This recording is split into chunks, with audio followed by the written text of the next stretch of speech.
Et ça, en fait, nous plonge dans ce que j'appelle toujours savoir s'exercer à l'activité de penser. Parce que notre grand malheur de notre monde d'aujourd'hui, devant chaque situation, on est fixé. Soit c'est bon, soit c'est mauvais. Mais il n'y a pas l'activité de penser. Ce qui fait que tout le temps, on est en réaction. Tout le temps, on est en réaction. Il n'y a pas d'activité de pensée. On est tellement fixé, on est tellement formaté que dans chaque situation qui se présente en nous, on demande, on voit si c'est bien ou c'est mauvais. Et c'est plus facile, on n'a pas à réfléchir, donc on ne fait que juger. Mais vous voyez dans le cas de Gandhi, eh bien, il n'a pas jugé, il n'a pas réagi, parce qu'il était dans l'activité de penser. Vous voyez, il dit au lendemain, au réveil, j'étais devenu un autre homme. Qu'est-ce que vous retenez par là? En fait, il y a quelque chose qui est fondamental chez nous. Notre cœur. Est-ce que nous faisons usage de notre cœur? Non. On est dans un système éducatif qui tient compte du corps, de la raison et de l'intelligence. La preuve en est que quand quelqu'un voit le jour, il naît, eh bien, la première des choses, c'est de voir quel est son poids.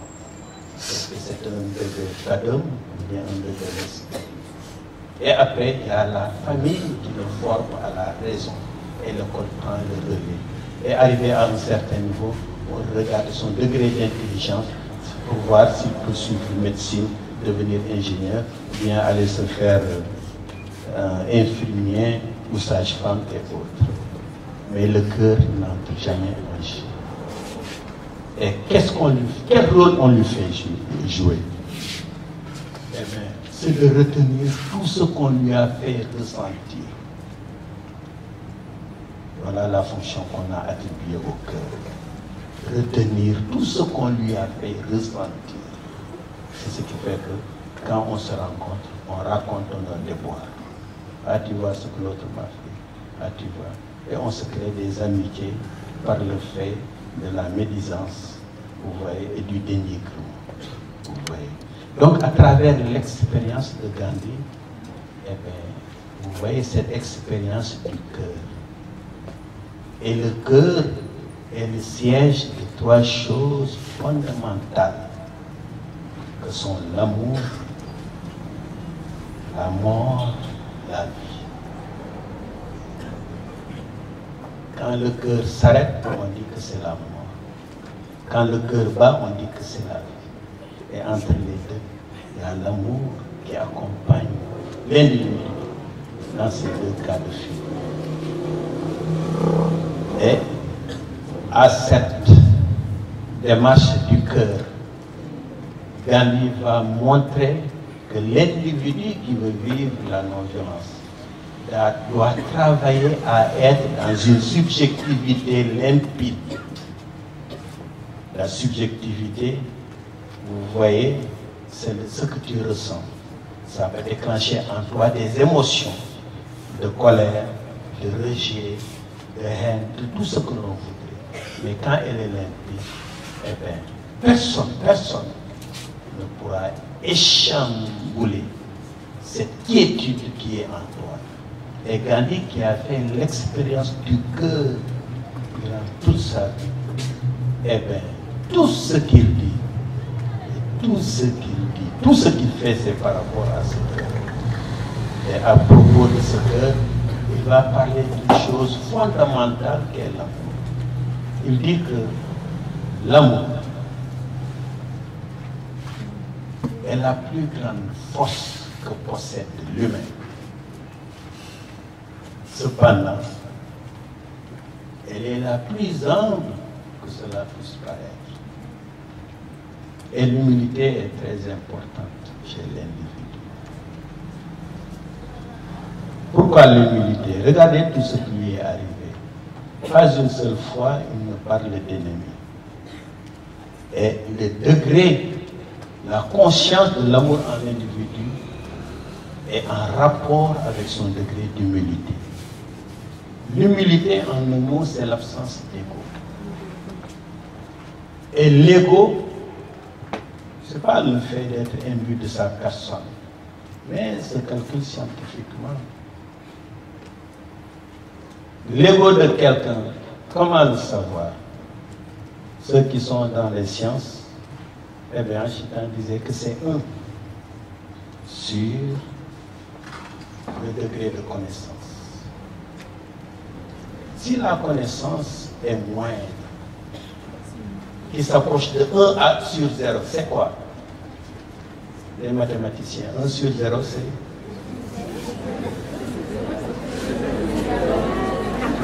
c'est l'infini. Ce qui veut dire que l'orgueil de ce dernier est à la dimension de la grandeur de Dieu. Mais quand la connaissance est grande, tu as presque 1 sur l'infini. L'ego est égal à les mathématiciens. 1 sur l'infini, c'est 0. Donc, il n'a pas d'ego. Voilà un être petit d'amour. Et il revient pour parler de la non-violence. Elle est la plus grande force que dispose l'humain. Et elle est capable d'anéantir l'arme la plus puissante, la plus destructive, construite par l'intelligence humaine. Il dit que la non-violence. Vous voyez. Et ça, c'est très important. Parce qu'on l'a vu à lui seul. Eh bien, il a mis à genoux la première puissance du monde. Et ce qu'il dit, c'est vrai.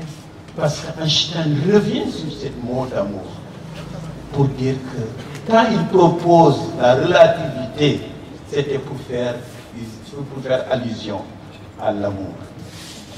Parce que l'énergie qui se dégage eh bien, de cette formule et qui a conduit les gens à construire la bombe atomique peut détruire l'humanité, d'accord?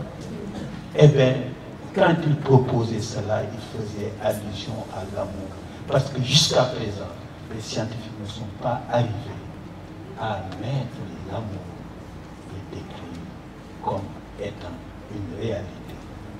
Et ce qu'il proposait, la relativité, c'était tout simplement cette énergie-là. Eh bien, le mot masse, on le remplace par amour. Eh bien, on obtient une force. C'est cette force-là dont parle Gandhi quand il parle de l'amour, quand il parle de la non-violence. Vous voyez. Et je vais terminer par cette citation de Martin Luther King, qui disait que l'amour, en fait, c'est la bienveillance envers toutes les créatures sans exception. Vous voyez, elle n'est pas sentimentale, elle n'est pas unique. Vous voyez, mais c'est le fait d'avoir de la bienveillance à l'endroit de toute la création. Donc je vous remercie pour votre étude, pour votre écoute, et j'espère que notre école qui vient d'être implantée que le comité vient d'implanter à Tamba, eh bien, elle est ouverte à tout le